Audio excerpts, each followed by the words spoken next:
Imagina un mundo sumergido bajo un mar de furia divina, donde la humanidad fue arrasada por aguas que no solo lavaron la tierra, sino que borraron casi todo rastro de vida.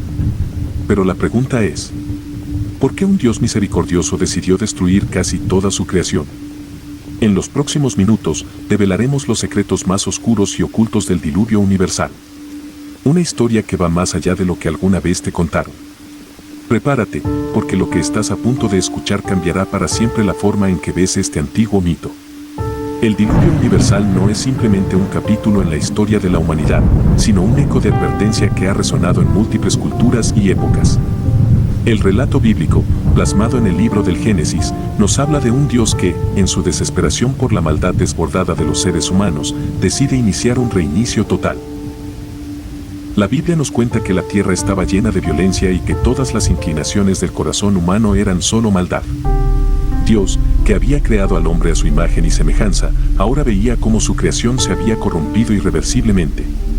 La solución era radical, un diluvio que borrara la maldad del mundo y diera a la humanidad una segunda oportunidad a través de un solo hombre justo, Noé.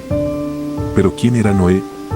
El Génesis nos cuenta que Noé era un hombre justo, intachable entre sus contemporáneos, y que caminaba con Dios. Fue elegido para una misión crucial, construir un arca gigantesca y llevar en ella a una pareja de cada especie animal, asegurando la continuidad de la vida después del diluvio.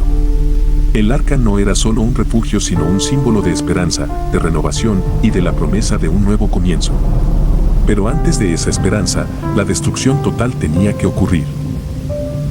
Los preparativos de Noé, la construcción del arca y la recolección de los animales no fueron meros actos de obediencia, sino señales de la inevitable catástrofe que se cernía sobre la humanidad. Y así llegó el diluvio, fueron 40 días y 40 noches de lluvia incesante, un torrente que no se detuvo, como si el cielo mismo se hubiera abierto para liberar toda su furia.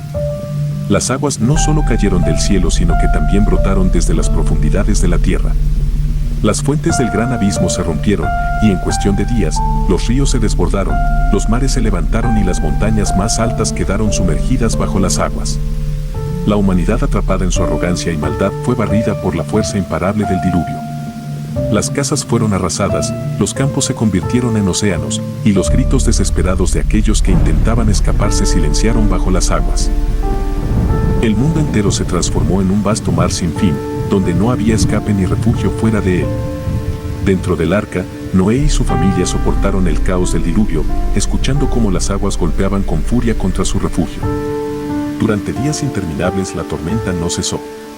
La oscuridad era total, el viento aullaba, y el único sonido constante era el de la lluvia implacable cayendo sin piedad.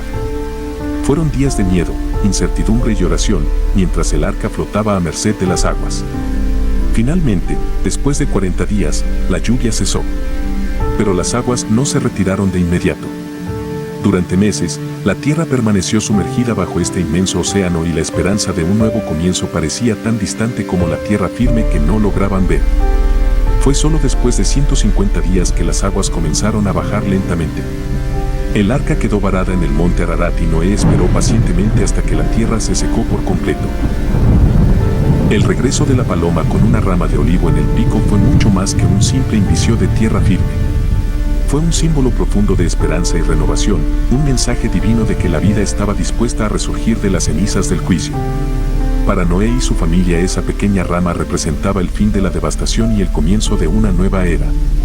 Con corazones llenos de gratitud y temor reverente, finalmente salieron del arca.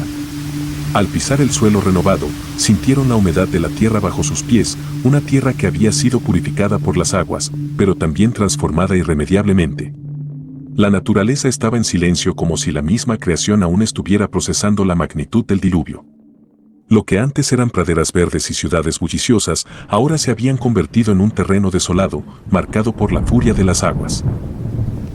Las cicatrices de la destrucción estaban en todas partes, árboles arrancados de raíz, montañas erosionadas y vastas extensiones donde la vida había sido barrida. El mundo que conocían ya no existía. Noé y su familia eran ahora los únicos seres humanos en un planeta vacío encargados de repoblar la tierra y restaurar lo que se había perdido. Con cada paso que daban en ese paisaje desconocido, se enfrentaban al peso de la responsabilidad que Dios les había dado. Sabían que eran los guardianes de un nuevo comienzo, pero también los portadores de la memoria de una humanidad que había sido juzgada y encontrada culpable. Como primer acto en esta nueva tierra, Noé levantó un altar y ofreció sacrificios en agradecimiento por la salvación de su familia. Y en respuesta, Dios hizo una promesa solemne: nunca más volvería a destruir la tierra con un diluvio. El arco iris que apareció en el cielo se convirtió en el símbolo eterno de esa promesa, un pacto entre Dios y toda la creación. Sin embargo, mientras Noé contemplaba el arco iris, sabía que las cicatrices del diluvio, aunque comenzaran a sanar, nunca serían completamente olvidadas. La humanidad había recibido una nueva oportunidad, pero con ella venía la lección indeleble de las consecuencias del pecado. El diluvio había terminado, pero la memoria de su furia permanecía, un recordatorio de la fragilidad de la vida y de la necesidad de caminar en armonía con los principios divinos. En ese nuevo mundo, Noé y sus descendientes comenzaron el arduo trabajo de reconstruir la civilización, conscientes de que el destino de la humanidad dependía de su capacidad para aprender de las lecciones del pasado. Y así, bajo la sombra de un pacto renovado, la vida comenzó de nuevo. El relato del diluvio universal no es exclusivo de la Biblia. Mitos de inundaciones similares aparecen en culturas como la sumeria y la griega. En la epopeya de Gilgamesh, un héroe llamado Utnapishtim construye un barco para salvar a su familia y animales de una inundación enviada por los dioses. Estas historias reflejan la universalidad del diluvio como símbolo de juicio y renovación. Teológicamente, el diluvio universal ha sido interpretado de diversas maneras a lo largo de los siglos. Para algunos, es una advertencia sobre las consecuencias de apartarse de los caminos de Dios.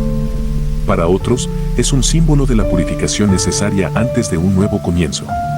Las aguas que cubrieron la tierra no solo destruyeron, sino que también renovaron. El diluvio no solo transformó la geografía del mundo, sino también el destino de la humanidad. Las consecuencias del diluvio no fueron solo físicas, sino también espirituales y psicológicas. El evento dejó una cicatriz indeleble en la memoria colectiva de la humanidad, una advertencia de lo que sucede cuando la corrupción y la maldad alcanzan su punto máximo. Noé y sus descendientes sabían que el juicio de Dios había sido severo, pero justo. El miedo y la reverencia hacia el poder divino se asentaron profundamente en sus corazones. Este temor no era solo un reconocimiento del poder de Dios, sino también un recordatorio constante de la fragilidad humana y de las consecuencias del pecado. Las generaciones futuras crecerían con este legado, con el conocimiento de que la obediencia y la rectitud no eran opciones, sino una necesidad para asegurar la continuidad de la vida en la tierra. La historia del diluvio sigue siendo una advertencia eterna: la corrupción puede llevar a la destrucción, pero también, en cada nuevo comienzo, existe la oportunidad de redención y renovación. Gracias por acompañarnos. Si te gustó esta historia, recuerda suscribirte y darle a la campanita para no perderte nuestras próximas entregas. Deja tu comentario y cuéntanos qué otros temas te gustaría que presentemos en el canal. Hasta el próximo video.